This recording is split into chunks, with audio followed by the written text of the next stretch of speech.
What is up, everybody? What is up? Sorry, I had a little technical difficulty. I'm 15 minutes behind. Nonetheless, it always seems to work out that way when you want to do something. It's annoying. Just doesn't work. And then Mike helped me out a little bit. Shout out to Mike. Appreciate it. Nonetheless, I am live. Welcome, everybody, to the first ever Typical Brownz Fan podcast, episode 1. This is exciting news here today. Nonetheless, what we're going to talk about is simple. Little Deshaun Watson, little Shedeur Sanders, and little Kevin's fate. What does all that mean? What does all that look like today? First, before I start, I got a big shout out to my sponsor. Yes, I have a sponsor. Shout out to my guy, Marlon from Lego Heads Barber Saloon. Lego Heads Barber Saloon's located at 1344 West Bagley Road in Berea, Ohio. It's right across the street from a Burger King. If you pass the Burger King, you're going too far. It'll be on the right if you're getting off the freeway, and it will be on the left if you're heading toward the freeway. Nonetheless, he is a good person. Not only is he a great barber, but Marlon is a good person. So good that he is starting a food pantry for the people of Berea, those who are people or even the surrounding Berea area. If you are looking for some food, he has some. Or if you're looking to give away some food, he has some. Or you just go there and hook and give him some of that food that you're looking to give away. And he's looking to reach out to the community that way for those that are looking for food or looking to give away some food. Like go there, and then maybe he can hook you up with a haircut. Maybe he can hook you up with a beard trim. He also has beard oil, beard balm, and also he has some merch there that you could probably purchase. Either way, shout out to Marlon and the Lego Heads Barber Saloon for sponsoring this podcast today. Now let's get into it. Let's get into this a little bit. We're going to talk about Deshaun Watson first. Mr. Deshaun Watson. I got activated to the 21-day window. The Browns have 21 days to activate him. If not, he goes back into IR, and then most likely comes back next year. But my question, this is basically, this podcast is a lot to do with what I think. I help run another podcast. It's called the Bearded Browns Podcast. If you're interested in even more Browns content, go there and give us a follow. But we have other guys on there. Sometimes I can't get everything I want to say out. So I figured, let me start this separate podcast so I can have more of a voice, more of something to say. I think the people want to hear me. It's all about me now. I ain't got to listen to Chad over talk me. I ain't got to listen to Mike over talking me. I ain't got to tell no one to be quiet. I'm here. It's going to be a fun show. But today we're going to talk about the return of Watson, Shedeur Sanders' current play, and the fate of Kevin. Yes, we're going to talk about all three of those things. I'm going to try to keep it short and sweet. I'm going to try to keep it 3 topics per week. Either way, it's going to be an interesting show, hopefully entertaining at that. First one, the return of Watson. He opens up the 21-day window for him to practice. Now, my question is this. What are the Browns planning on doing with Mr. Deshaun Watson? What do you guys think he is doing with Deshaun Watson, right? What are they going to do? Are they going to play him? Are they not going to play him?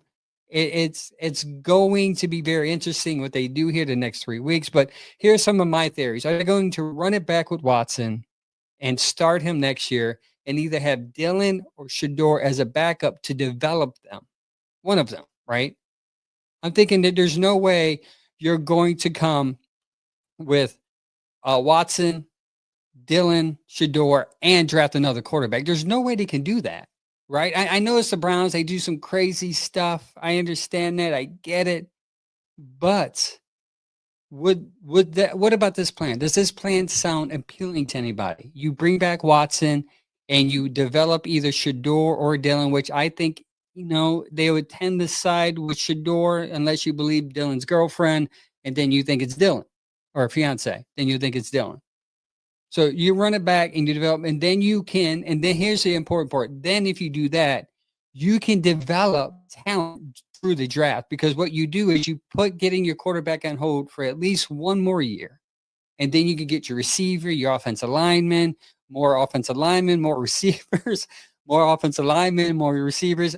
Basically, stack up on offense because, believe it or not, Barry has not been drafting a lot of offense the last couple of years. It's been mainly defense. That's why our defense is stellar. That's why our defense is top 5 in the league, is because they've invested since Barry's been here, it seems like, about defense. And it seems to be working out from the issue is the quarterback. It's always been the quarterback. It's always been an issue with the quarterback here. So the first theory is they run it back with Watson. They have either Dylan or Shedeur back up Watson for maybe a half a season and then bring them back in and see how they play, how well they developed. And then you draft talent through the draft, right? You give them receivers. Shedeur looks a little better. Watson may look a little better. And then you have a type of offense where you can win because your defense is somewhat dominant still, hopefully, because not too many times dominant defenses keep going to be dominant. The last couple of years, our defense we've been fortunate with that. Or do you do this? Do you run it back with Watson, but then draft your future quarterback and play Watson while your future quarterback learns? But the problem with that is you have quarterbacks and not enough receivers, not enough offensive linemen. You see, I got someone listening. What's up? Thank you for tuning in from Spain. Yeah, someone on YouTube tuning in from Spain. That's the first international person I've ever seen on my feed. Shout out. What's up, Elizabeth? Either way, I feel, or you can go this route, draft the quarterback, develop this quarterback. Most likely, a lot of people are ruminating, are saying that it's Mendoza that the Browns like. You go that route. Do you run it back with Watson, draft your future quarterback, and you go that route where you slowly mature this guy while Watson plays? Hopefully he runs. Hopefully he plays well enough to win. And you're in that window where your dominant defense is still playing consistently, but your offense is growing into something even better. Growing to something that is winnable, serviceable, right? Now, what I would do, this is just me. I think what the Browns should do is simply go all in on Shedeur Sanders. Just go all in. I know the first couple games, we'll talk into it. We'll talk about it here in a minute. First couple games, Shedeur Sanders hasn't looked too pleasing. I mean, pleasing to the eye, but statistically he hasn't looked good. It's kind of discouraging if you look at his stats and everything else, and you start to wonder what's going on here with him. But what if you develop him the rest of the year, and then obviously you're going to bring back Watson next year, and you develop Shedeur behind Deshaun Watson. Now, they said they've been very, very nice in wording when it comes to Deshaun Watson. The organization is saying Deshaun Watson's doing what he can. He's helping to develop Shedeur. He's being the perfect citizen in the locker room, the perfect citizen. And he's helping develop Shedeur. He's talking to the quarterbacks. So for me, I would love to see Deshaun Watson come back, play it well enough to keep on winning while Shedeur's developing, because Shedeur's development is very crucial to this franchise. And I will tell you why. Shedeur Sanders, if you can find a quarterback in Shedeur Sanders, the franchise can be set up for years to come. Now, his first 2 games, it's not promising, but he's been appealing to me because it seems like the throws that he's been throwing, a couple throws, the one to Fannin last week and the other one against the Raiders to Bond, are really something as a Browns fan I like to see. I want to see more of. I want to see him grow. And I don't like this hurry up, rush him. If he doesn't develop, move on to the next guy type of thing. It's a typical Cleveland Browns culture here. But I will tell you this. Well, a couple of things that do alarm me when it comes to Shedeur is that San Francisco game. The San Francisco game is very telling.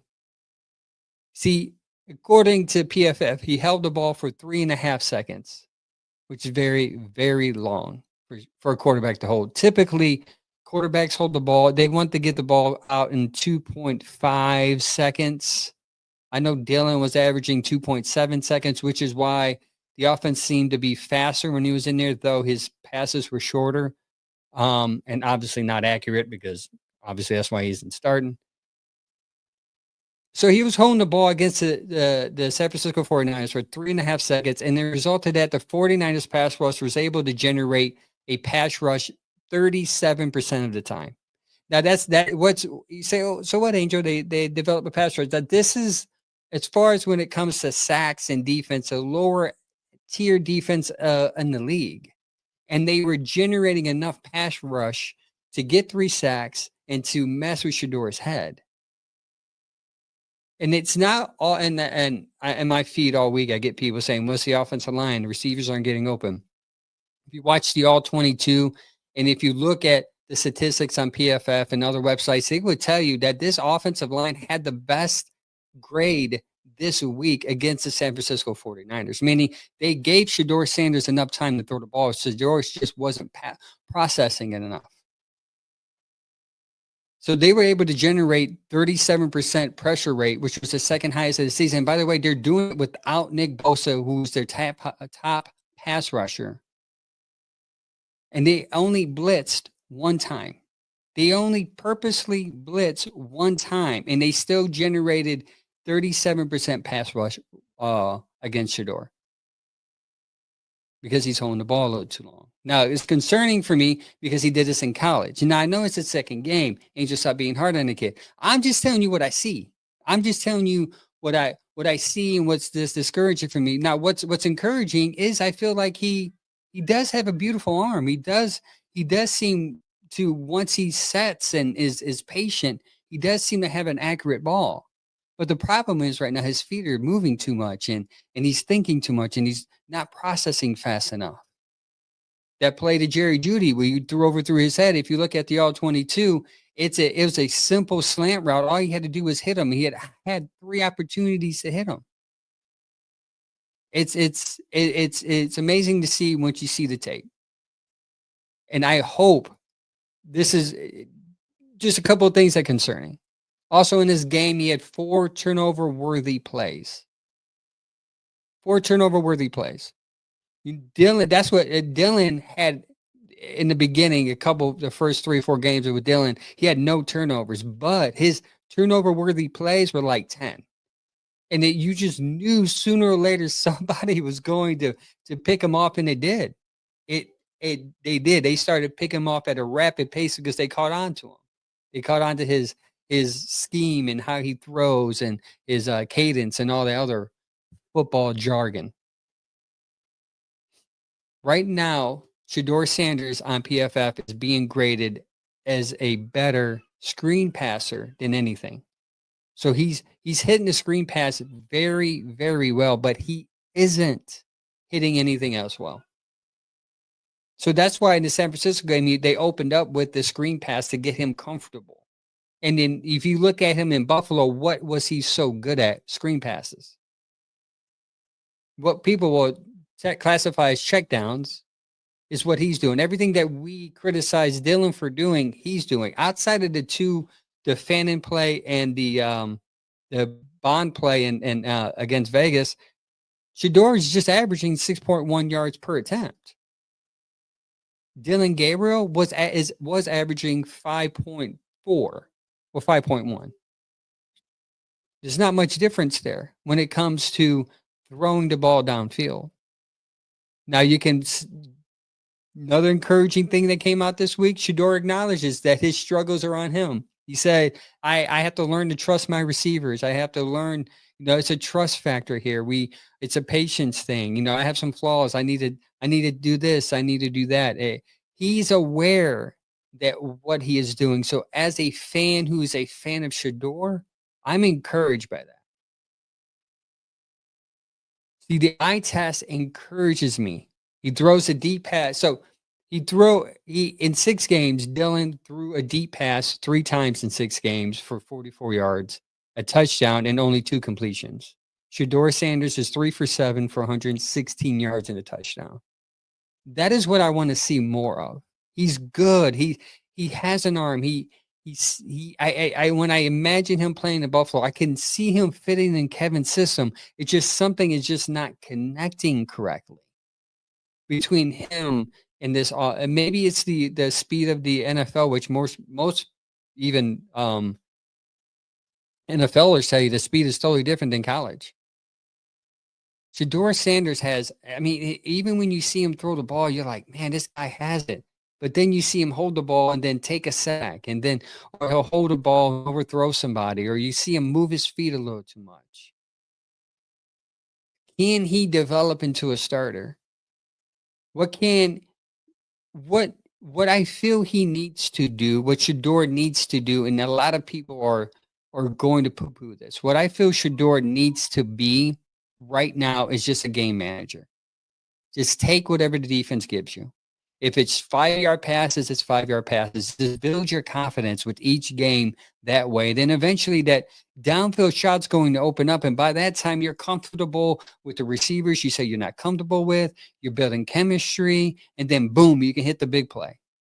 And then one big play after another big play. You start to build confidence. And I feel like that's how Tom Brady was when he came in the league. They relied heavy on the rush. And he was just a game manager. He made a couple of plays. He started to build confidence, and then he was a grinder. He was a tape junkie. He learned the system in New England. He learned how to watch tape. He learned how to be a better player, and he became one of the greatest through that. I think Shedeur is just trying too hard to be great now when he just needs to learn to learn. So it makes sense why he dropped to the 5th round, because teams seen his footwork. They've seen the fact that he held the ball a little too long. And they've seen the fact of his decision-making sometimes sketchy while rush is coming at him. Now, one thing he's done well also, he's not running back much. That was one of my biggest worries with him playing, was him running back, taking 20, 30-yard sacks. Outside of the Vegas game, he didn't do much of that going on in Vegas. He did it once. The Ravens game when he came in the second half, he was horrible doing it, but he didn't do much of that against San Francisco. So he's learning, he's developing that game, and that's encouraging to see a player who can come up and confess that he's messed up and that he's going to get better in certain areas. As if I was a player in the locker room, I would be encouraged by that. I say, if my quarterback is saying he needs to get better, I need to get better for him because I like this dude. He has this thing, something about him that makes people want to follow him. And I'm one of them personally. I think he's going to be, I think he can become a starting quarterback in this league. I think most of Shedeur fans think he's going to be like a Tom Brady, or he could be a Tom Brady, but Peyton Manning, whatever. But what I see him right now as, honestly, after watching San Francisco, I thought to myself, if he can just be Brock Purdy, I'll be okay with that. Brock Purdy's efficient. Brock Purdy takes whatever the defense gives him. He's smart. He reads the defense. He knows where to go with the ball. If Shedeur Sanders can be that, I think this team can win many games, win a division finally, and make it to the playoff. And once you get in the playoff, anything can happen. If you can get me a quarterback to take me to the playoffs with this defense, the way it's structured, and by the way, this defense is structured to be good for years with the young talent that they have. Now, there's a little money issue, but if AB stays around, which we're going to talk about later, it seems like AB knows what to do with money. I know who runs a checkbook in that house. That dude, man, he makes magic out of pennies, man. I don't know how he does it, but he's doing it. And he's doing it really well. Now he's working on his draft skills. Good draft this year. A couple of drafts are iffy before then, but I think he's growing. Again, he's young. As I'm said, I got two guys that are young, a coach and a GM. Let them grow, and I think he's doing a good job at that. My question to you, though, is will Shedeur have time to develop here? Because the latest talk around the league is that Kevin's going to be fired. And a lot of Browns fans are crazy about this. They're like, yes, fire Kevin. Let's go. And some are even saying like, hey, fire Kevin, but keep AB AB had a good draft, give him another chance. And I'm all for that. If they go in within the structure of if you fire Kevin, let AB hire the coach, because this is what is my fear. Is that you get rid of Kevin and you find a coach or a GM, they're going to come in and they're going to want their own guy. They're not going to waste any time on a 5th round, regardless of how we feel about Shedeur Sanders. They're not going to waste any time on Shedeur Sanders or Dylan Gabriel. They're going to get their own guy, especially if we're high enough to get a quarterback. The heck, they'll trade that second pick that we have from Jacksonville, and they'll go up and get their guy because they're hitting the reset button. If you get new GM and new coach, they start over, so they can trade whatever picks they need to get because they see that defense being as good as it is, and they say we just need one quarterback, a receiver, because we got these running backs, and we'll be good, and we got Fanning, a good tight end. So my fear is that if Kevin is gone and AB is gone, Shedeur Sanders, and of course Dylan Gabriel gone, then all our Shedeur fans are poop out of luck.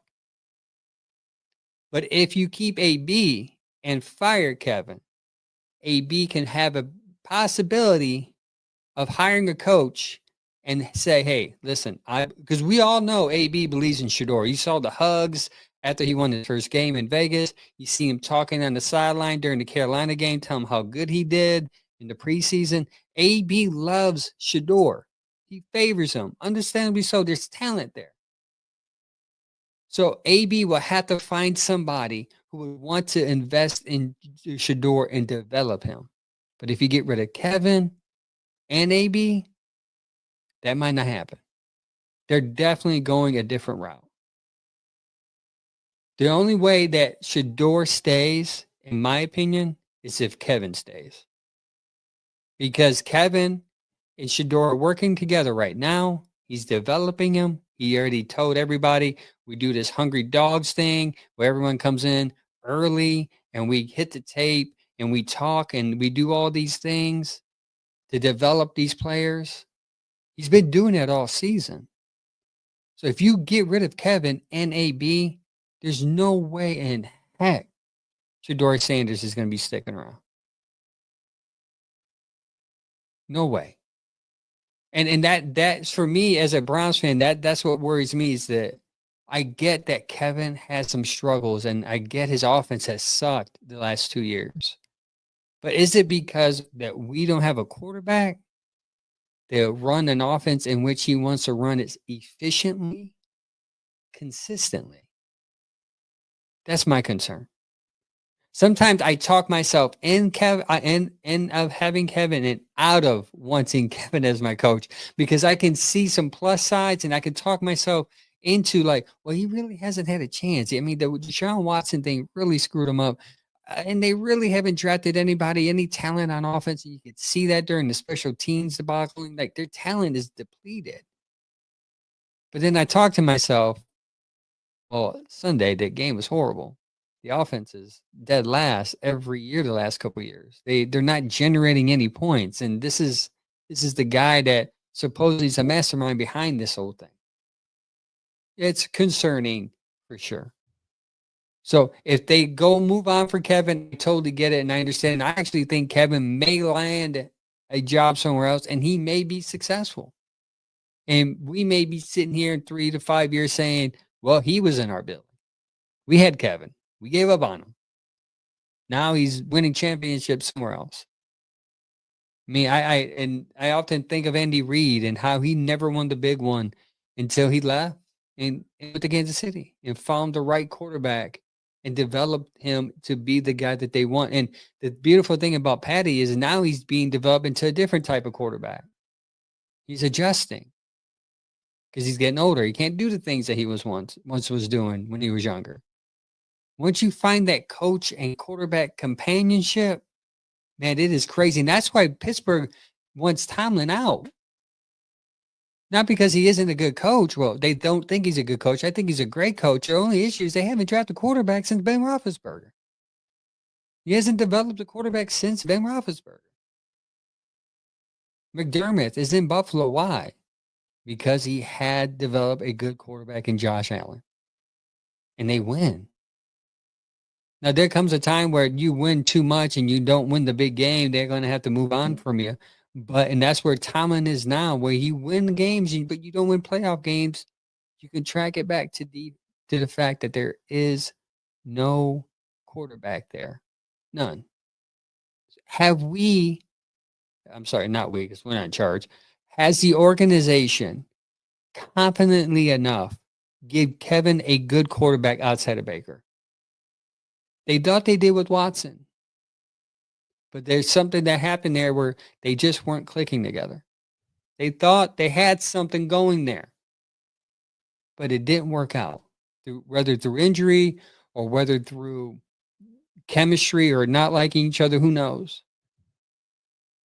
So that's how I talk myself back into Kevin. I say, well, if they can get him like a quarterback like Mendoza, who's very smart and he knows where to go with the ball, maybe in this system, because you watch the all 22 receivers are getting open, they're just not hitting the receivers. And I start talking myself into maybe Kevin can be good. But then I say, well, they're still playing hard for him. So it's not like they don't like him. But it's just not something's just not registering in the field. And I can always go back. I always point back to the quarterback. This is why giving up on Shedeur to me will be silly right now. You let him play this year and you give him some chance next year to see what he in year 2, what he became, what he's become in the offseason and what he can become in season number 2. And you build through the draft talent to put around him. And if he's not good enough then guess what? You do what you need to do to get your quarterback because you already have your offensive line. You already have your weapons. The only thing he's missing is a quarterback to drive the car. That's just my take on it. I don't know if people are going to agree on it or disagree, but I get a lot of flack on social media because people think I don't like Shedeur because I'm very critical of people I like. And matter of fact, here's the deal. I'm not a Shedeur fan. I'm not a Dylan fan. I'm not even a Myles Garrett fan. I'm a Browns fan. I'm just a fan of the players that wear the uniform. My allegiance isn't to anyone other than the brown and orange, unfortunately. That's why there's no emotion there. I don't wear people's jerseys or people's names on my shirt. I just wear the brown helmet because that's where my allegiance is. Players come and go. People get heartbroken when do that when that happens. Me, my team's always the same because it's the same color. It's a sad way of thinking. I get it. Yeah, 100%. It's depressing. I root for the players that are wearing my team's colors. Once they're gone, next man up. So right now, I'm a Shedeur fan. I want him to succeed. But at the same time, I'm going to be truthful in my analysis of him. And I think it's misconstrued that when you do that, you don't like a guy or you're a certain thing, R word. You're not. You're just a fan of a team and you want that player to play better than what he is because you know what he can do. Well, that's it. That's all I have for you today. That's it. 3 quick topics. My first ever Typical Brownz Fan podcast, episode 1. Watson, what's going to happen with him? We're going to see, right? We're going to see if they have 21 days to activate him. If not, he's going back to the IR. And then I think we're going to see him next year. I think they're going to try to see what they have in him next year. My plan, I hope that's my plan. I hope they go in thinking he's going to be the veteran. He's going to coach up Shedeur, teach Shedeur to be the future. And it's going to work out where, he rides off into the sunset and Shedeur comes in and takes the keys of the car and execute way better than what he has. Now, I'm excited to see what happens these next couple of weeks. I'm hoping Shedeur develops into something special so we can keep him here. And I think that's the only thing that will convince this organization is if they see improvement each week in Shedeur. And we as Browns fans, we can't be blinded just by the name on the jersey. We have to be honest with ourselves and look at the game, look at his game for what it's worth. And hopefully against Tennessee, pretty bad defense. Actually, their defense the last 3 games have been pretty good. Pretty good. A lot of people are writing off the Tennessee Titans. Me, I'm a Browns fan. I know what happens to Browns fans once you start checking the W on the game before the game starts. You end up getting disappointed. So for me, I'm cautiously optimistic watching on Sunday's game, hoping Shedeur plays well enough where I can come back on podcast Tuesday with my two homies on the Bearded Browns podcast and we can talk about a victory. If not, we're going to break it down and we're going to tell you the truth because that's how we roll here at the Bearded Browns podcast. Either way, the Typical Brownz Fan podcast episode 1. Thank you for tuning in. Thank you for all the comments in the chats. I'll get better at bringing those up. This is my first one. Just wanted to get this out. Let's be patient with Shedeur. Let's be patient with the organization. Let's see how Kevin can develop Shedeur. If not, then guess what? I think Kevin's gone, unfortunately. I like Kevin a lot, but we'll see. Well, I'll tune in next week for episode 2 of the Typical Brownz podcast. Until next time, like always, go Browns.